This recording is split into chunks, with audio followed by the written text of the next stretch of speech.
ይህ ነው ሃይማኖቴ፣ ይህ ነው የኔ እምነት።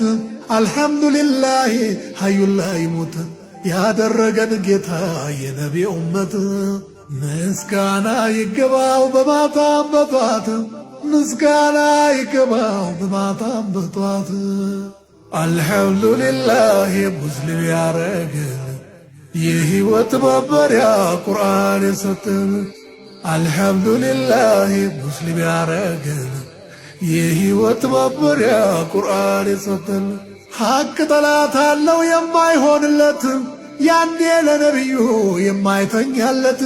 ገውረስ የሚባል ሰው ነበረ ጠላት፣ ነቢዩን ለመግደል መጥቶ በድንገት ሰይፎን አውርዶ ከሰቀሉበት። ተኝተው ነበረ ቀሰቀሰወት፣ ያስፈራራው መስሎት ማነው የሚያድን ብሎ ሲለወት፣ አላህ አምላክ የሳ የት ሄዶ ሲሉት፣ ያልጠበቀው ነገር ሲመልስለት ድንጋጤ ይዞት እጁ ሆነ